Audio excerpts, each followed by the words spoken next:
Hop hop hop, et je vais vous prendre 2 petites minutes avant la review, juste pour vous dire que j'ai sorti une petite vidéo sur le film Chevalier du Zodiaque, elle est plutôt sympa, n'hésitez pas à aller la voir. Également, petite dédicace à mon Dalon Irfan qui m'a cassé les couilles pour que je en fasse une maintenant, je vais t'enculer sale Bonne vidéo.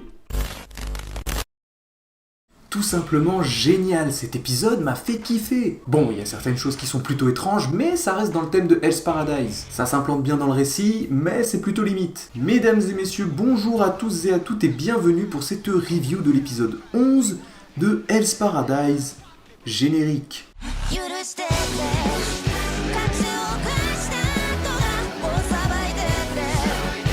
Alors, on a pas mal de choses qui sont dites dans cet épisode, et ça confirme bien ce que je disais, mais il faisait partie des éternels. Bon, c'est vrai qu'il faut pas le QI d'Einstein pour deviner, mais je suis fier. Également, d'autres renseignements sur le Tao. C'est plutôt intéressant, mais comme je le disais, il y a des choses un peu bizarres. En tout cas, ça explique bien pourquoi il change de sexe H24. Le yin et le yang de l'épisode précédent prend enfin tout son sens. Et ce qui est génial avec cet animé, c'est quand je pense ne plus pouvoir être surpris, j'arrive encore à l'être. C'est dingue. Comme d'habitude, commençons par le commencement de cet épisode. On reprend sur le combat qui oppose Chobé et Thomas face à l'un des moines sacrés. Le blond tombe au sol, amoché comme jamais, mais plot twist, il se relève et sa gorge se régénère. Aussi surprenant qu'étrange, d'après le moine, le peu de temps où il est resté dans le trou lui a insufflé de nouvelles capacités, dont le Tao. Mais donc, s'il se régénère et qu'il est capable de l'utiliser, est-ce qu'il n'aurait pas par inadvertance consommé du Tan? Je veux dire, le moine dit qu'il s'agit des lianes qui l'ont transformé, donc on peut supposer qu'elle contenait le flux d'énergie qui constitue l'élixir. Ça expliquerait effectivement ces nombreux changements. À présent, on assiste à un véritable retournement de situation.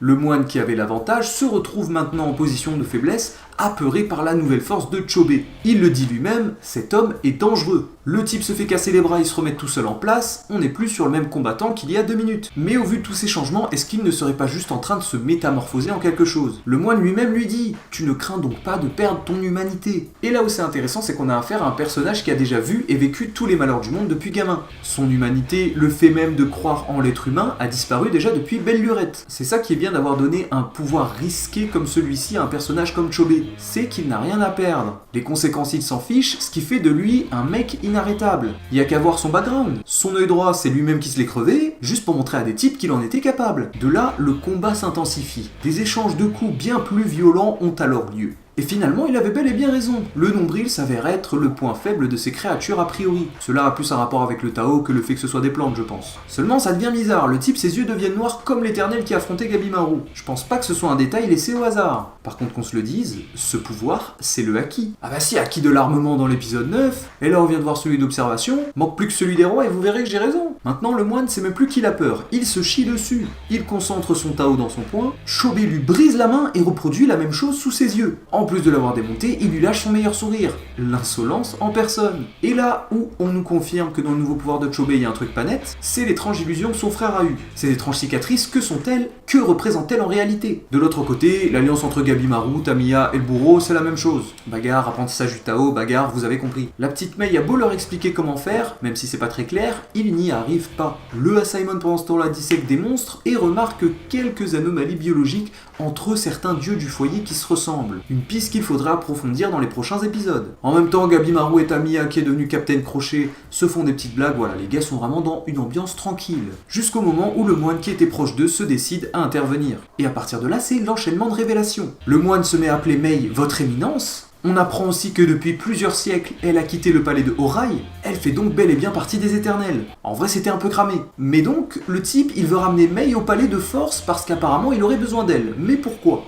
Gabimaru, sa réaction face à la situation montre encore plus le changement d'état d'esprit qu'il a eu. J'aime bien le fait que lui-même essaie de se dissuader de l'aider, parce qu'il fait que se détourner de son objectif principal. Il a autre chose à accomplir. 3 larmes ont suffi pour qu'il retourne sa veste, lui-même est surpris de sa réaction. Depuis le début, on voit l'évolution du personnage qui, au fur et à mesure, retrouve ses émotions, cette faiblesse qu'il essaie de repousser au plus profond de lui car cela l'empêche d'être rationnel. Mais là où c'est plutôt cool dans l'évolution du personnage de Gabimaru, c'est qu'il n'est pas devenu pour autant un personnage cliché de shonen. Au fond, il est resté le même. Ces changements en lui ne le dérangent même pas, il se découvre et est bien curieux de savoir à quel point cette île est capable de le changer. Finalement, le moine n'était pas seul. Il avait son Rei avec lui. Ils expliquent qu'ils s'entraînent à maîtriser le Tao et qu'ils ont donc besoin de Mei pour y arriver. À croire qu'elle est le sensei ultime de ce pouvoir. C'est alors qu'il révèle les 5 exercices qui permettent de le maîtriser. Le yoga, la respiration ventrale, la méditation, la circulation Et le plus important, l'accouplement. Vous captez à quel point ils sont tordus? Mais du coup, ça explique bien pourquoi on voit les éternels faire du sale à longueur de journée. Vu qu'ils ont les deux sexes, donc le yin et le yang, ils peuvent fabriquer du Tao de qualité supérieure. En vrai, c'est l'excuse parfaite à toute situation.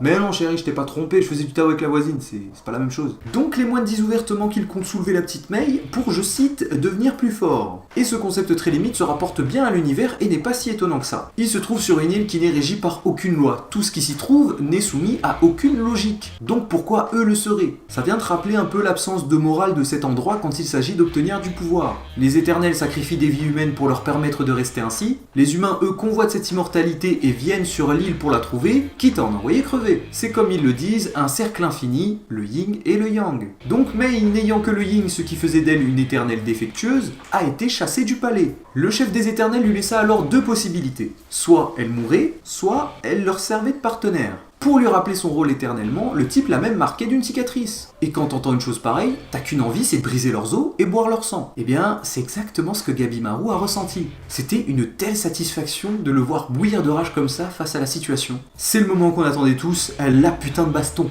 Les moines prennent une forme étrange ressemblant à celle de l'éternel qui a affronté Gabimaru. Celui-ci essaie encore de comprendre ce que disait Mei quand elle parlait du Tao. Et enfin, on obtient une explication de la part du Asaemon. Il faut apparemment rentrer dans un état d'esprit qui allie force et faiblesse. J'aime bien le délire, à voir comment le mettre en application maintenant. Ils ont refait comme dans Hunter x Hunter. Quelqu'un qui maîtrisait déjà ce pouvoir a fait en sorte de l'éveiller en eux. Ça décrédibilise un peu notre personnage, mais soit. En plus de pouvoir percevoir le Tao maintenant, il a reçu le guide d'utilisation qui va avec. Et pour dire à quel point sa maîtrise du Tao est précise, l'un des moines a l'impression de voir face à lui un éternel. Rien de mieux pour valoriser et démontrer la force de Gabimaru que de recevoir des éloges de ses ennemis. Autre information que l'on apprend, ces moines en réalité ont été envoyés pour surveiller les intrus se trouvant sur l'île. Les laisser agir à leur guise serait dangereux. Au même moment où il prononce ces paroles, on voit que le groupe de Sagiri et les autres ont atteint les portes de Horai. Bordel, qu'est-ce que c'est beau! Malheureusement, un éternel les attendait de pied ferme et Groot s'est fait recaler. La suite au prochain épisode va être épique, j'ai hâte. Sur ce, voilà tout pour moi, voilà tout pour cet épisode 11. Un épisode que j'ai vraiment kiffé, on a eu de tout. L'évolution de Gabimaru, l'apprentissage du Tao, des révélations qui sont un peu spéciales, mais ce sont des révélations quand même. Et j'ai qu'une hâte, c'est de voir un putain de combat entre Gabimaru et les Éternels. Ça va être banger. En tout cas, merci de m'avoir regardé, c'était le Sama, et sur ce, je vous dis sayonara.